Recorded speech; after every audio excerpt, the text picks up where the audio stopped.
नमस्कार दोस्तों, मैं हूं दुष्यंत चोपड़ा और आप देख रहे हैं दृष्टिकोण न्यूज़। स्वागत है आपका। आज सुबह से सोशल मीडिया, सभी न्यूज़ चैनल्स और सभी जगह एक ही चर्चा है कि विकास दुबे को एनकाउंटर में मार डाला गया। आगे की चर्चा करने से पहले मैं सोशल मीडिया पर एक बहुत आज सुबह से मैसेज चल रहा है, वो मैसेज ज़रूर आपके सामने रखना चाहूँगा। जहाँ पर कि संजय दत्त की एक फिल्म आई थी वास्तव, उसमें संजय दत्त एक गैंगस्टर का रोल प्ले करता है और उसका एक दोस्त है पुलिस वाला, दीपक तिजोरी ने उस रोल को प्ले किया था। तो दीपक तिजोरी एक पुलिस वाला जब अपने दोस्त एक गैंगस्टर के पास आता है तो वो उसको समझाने की कोशिश करता है कि भाई अपराध की दुनिया छोड़ दो और शरीफ बन के रहो, नहीं तो कभी ना कभी एक दिन या तो पकड़े जाओगे या एनकाउंटर में मार दिए जाओगे। तो उसकी बात सुनकर, अपने दोस्त जो पुलिस वाले की बात सुनकर, संजय दत्त का कहना था कि कौन पकड़ेगा मुझे, ये पुलिस वाले जो मेरे सामने कुत्ते की तरह दुम हिलाए घर के दरवाजे पर खड़े रहते हैं। तो तब दीपक तिजोरी एक पुलिस वाला उसको ये समझाने की कोशिश करता है कि ये पुलिस वाले तुमसे नहीं डरते, ये उस बात से मजबूर हैं या ये उनसे डरते हैं जो कि भ्रष्ट नेताओं का तुम्हारे ऊपर जो सरपरस्ती है, इसलिए वो मजबूर हैं कि भ्रष्ट नेताओं का हाथ तुम्हारे ऊपर है, इसीलिए तुम पुलिस की पहुंच से दूर हो। और आगे उसने बहुत काम की बात कही कि जिस दिन कोई ईमानदार नेता आ गया उस दिन यही कुत्तों की तरह पूंछ हिलाने वाली पुलिस तुम्हें कुत्तों की तरह दौड़ा दौड़ा कर मारेगी। तो दोस्तों, जो कई तरह की सोच और हर तरह के एक वर्जन्स अपने स्थान पर आ रहे हैं इस एनकाउंटर को लेकर, अगर आप कल जब इसकी गिरफ्तारी हुई बाबा महाकाल के प्रांगण से, उज्जैन से, तो उस समय के अगर आप सभी नेताओं के ट्वीट देखें या पढ़ें,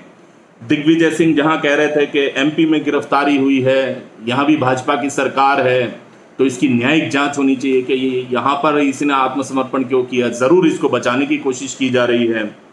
प्रियंका गांधी वाड्रा, उन्होंने भी ट्वीट करके कहा कि नहीं, ये तो गलत है। अखिलेश ने भी इस बात पर ऑब्जेक्शन उठाया कि वहाँ से ही इसकी गिरफ्तारी क्यों हुई। उमर अब्दुल्ला भी बोले, बाकी और नेता भी बोले, बहुत जो बुद्धिजीवी गैंग के जो पत्रकार हैं उन्होंने अपने अपने चैनल्स पर इस बात को बड़ी पुरजोर तरीके से रखा कि भाजपा सरकार, योगी सरकार इसको बचाने की कोशिश कर रही है, नहीं तो कैसे ये 4-6 दिन तक घूमता रहा और क्यों नहीं इसका भी एनकाउंटर हुआ। इसको जो जिंदा पकड़ा गया है, ज़रूर इसके पीछे कोई राज है और इसको बचाने की कोशिश की जा रही है। अब आज जब एक एनकाउंटर के प्रकरण में विकास दुबे मारा जाता है, उसका एनकाउंटर हो जाता है, तो यही लोग, यही सोशल मीडिया, यही विपक्षी लोग, भले वो अखिलेश हों, भले प्रियंका हों, भले वो उमर अब्दुल्ला हों, भले दिग्विजय सिंह हों, या तथाकथित पत्रकार गैंग और मानवाधिकार के पुरोधा जितने भी यहाँ इस देश में रहते हैं, अब इन सब का चीख चीख कर यही कहना है कि इसको एनकाउंटर में क्यों मार दिया गया। इसको एनकाउंटर में मारने के पीछे जरूर कोई साजिश है। जहां दिग्विजय सिंह कहते हैं कि सुप्रीम कोर्ट में एक PIL दाखिल होनी चाहिए, वहीं प्रियंका गांधी अपने ट्वीट करके बोलती है अपराधी का तो अंत हो गया, अपराध और उसको संरक्षण देने वाले लोगों का क्या होगा। जो अखिलेश यादव कल तक उसकी गिरफ्तारी के ऊपर एक कह रहे थे कि जानबूझकर इसको जिंदा गिरफ्तार किया गया है, तो उनका आज ये कहना था, ये कार नहीं पलटी, राज खुलने के सरकार से सरकार पलटने से बचाई गई है। उमर अब्दुल्ला, जो कि जिनके राज में या बाद में कश्मीर में क्या क्या चीजें नहीं हुई ये सारी दुनिया जानती है, उनका कहना था dead man tell no tales, यानी मरने के बाद कोई कुछ कहानी थोड़ी बताएगा। तो इस तरह की बातें बड़े बड़े विपक्ष के नेताओं के द्वारा सोशल मीडिया में कुछ विपक्षी दलों के जो समर्थक लोग हैं उनके द्वारा कही जा रही है कि विकास दुबे का जो एनकाउंटर है वो गलत हुआ है। कई राज ऐसे थे जो खुल सकते थे, सरकार गिर सकती थी या सरकार के कई लोग घेरे में आ सकते थे, आज उनकी भाषा कल की भाषा से बिल्कुल विपरीत और दूसरी तरफ ही मुड़ी हुई थी। तो ऐसे में प्रश्न ये उठता है कि क्या वाकई में विकास दुबे के पास कुछ ऐसे सरकार के राज थे जो कि अगर वो जिंदा रहता तो खोल देता और कहीं ना कहीं योगी सरकार को मुश्किल पेश हो जाती? क्या उसका जो एनकाउंटर है वो योगी सरकार को या कुछ बड़े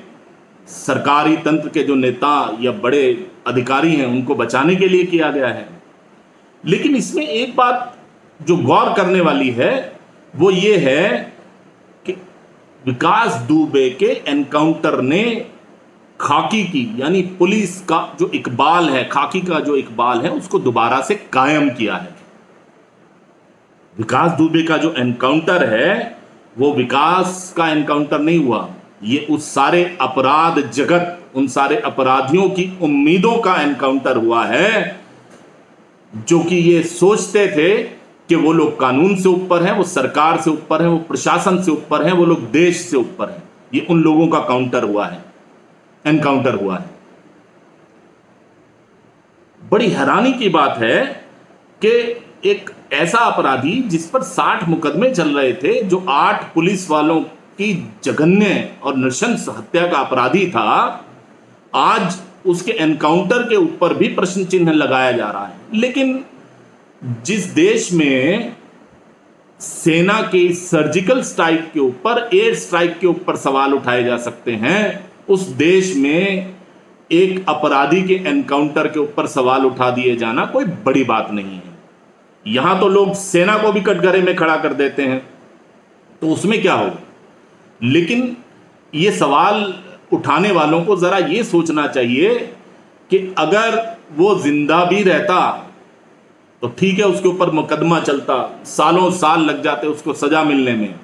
लेकिन क्या वो जेल से ही अपना प्रशासन नहीं चला सकता था?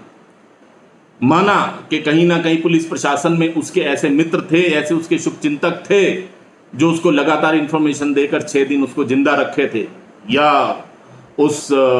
दिन जब उसके यहाँ पर रेड हुई तो उस दिन भी उसको सूचना मिली,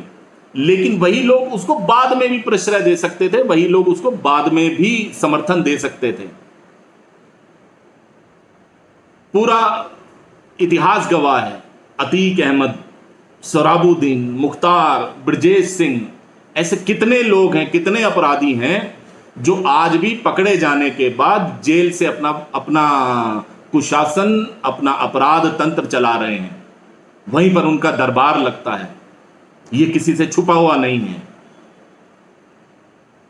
तो विकास दुबे भी आने वाले कल में जेल से अपना प्रशासन चलाता रहता या ना चलाता रहता, इस बात की क्या गारंटी है? विकास दुबे का एनकाउंटर सरकार की, खाकी की एक ऐसी विजय है जिसने अपराधियों के मन में एक डर, एक परमानेंट, एक उनके अंदर एक आतंक पैदा कर दिया है कि हां, अगर आप अपराध करोगे तो आप सुरक्षित नहीं रह सकते।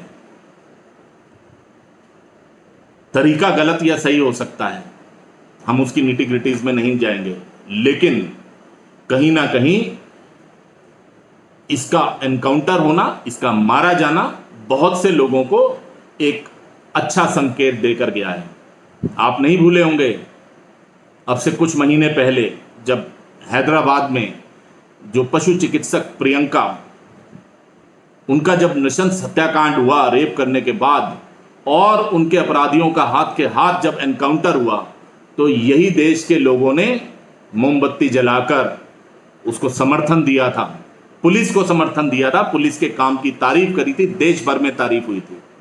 आज इस पूरे देश में, इस पूरे प्रकरण के बाद, इस एनकाउंटर के बाद, अगर कहीं 2, 4, 5 इस तरह के लोग, नेता, पत्रकार इस एनकाउंटर पर सवाल खड़ा कर रहे हैं, तो इस देश की करोड़ों जनता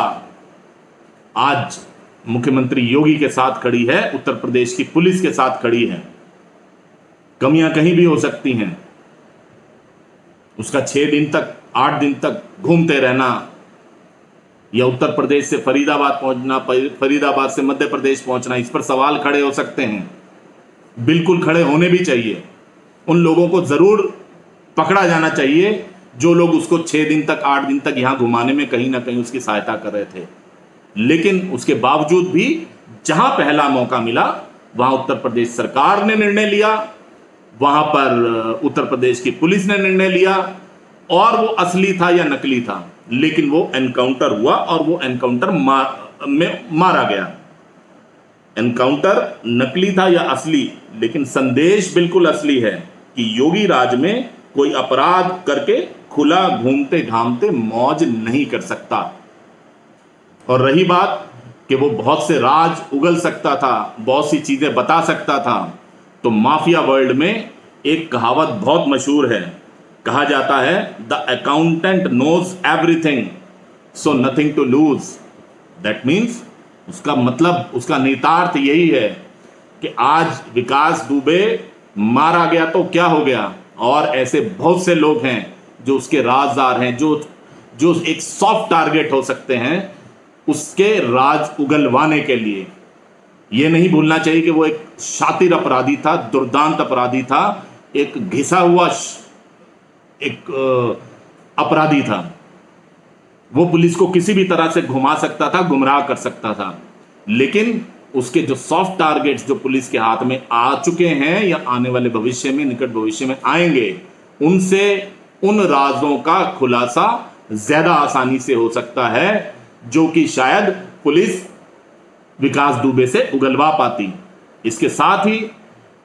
दृष्टिकोण मीडिया में जो कल हम लोगों ने अपनी एक इस सारे प्रकरण का एक एंगल दिया था कि जिस तरह से उसने पुलिस का मुकाबला एक युद्ध स्तर पर किया और पूरा का पूरा एक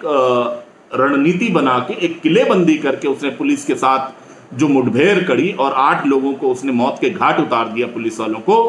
वो कहीं ना कहीं उसके गैंगस्टर होने से आगे चल के 4 कदम आगे बढ़कर एक अर्बन नक्सलवाद की तरफ जो उसके कदम बढ़ गए थे उसकी ओर कहीं ना कहीं इशारा करता है। दृष्टिकोण न्यूज आज फिर एक बार पुरजोर तरीके से उत्तर प्रदेश के मुख्यमंत्री योगी जी से भी यह अपील करता है, उत्तर प्रदेश की पुलिस से भी अपील करता है और केंद्रीय गृह मंत्रालय से भी अपील करता है कि विकास दुबे के अर्बन नक्सलवाद के कॉन्टैक्ट्स की भी बारीकी से जांच होनी चाहिए। क्योंकि दिल्ली में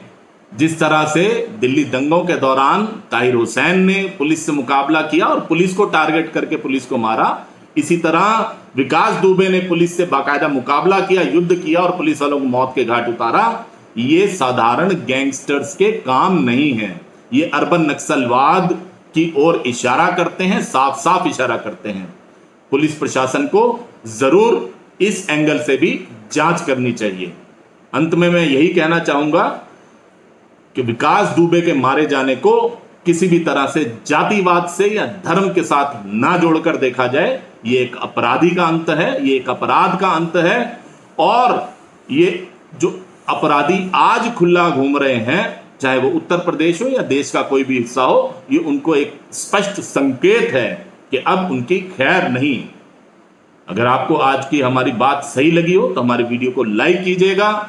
और शेयर कीजिएगा, ज्यादा से ज्यादा लोगों तक पहुंचाइएगा। और साथ ही अगर आपने अभी तक हमारे चैनल को सब्सक्राइब नहीं किया है तो कृपया हमारे चैनल को सब्सक्राइब करिए और साथ वाले बेल आइकॉन के बटन को जरूर दबाइए ताकि हमारी आने वाली तथ्यपूर्वक जितनी भी वीडियोस हैं वो आप तक समय से पहुंच सके और उसकी सूचना आपको समय से मिल सके। बहुत बहुत धन्यवाद दोस्तों।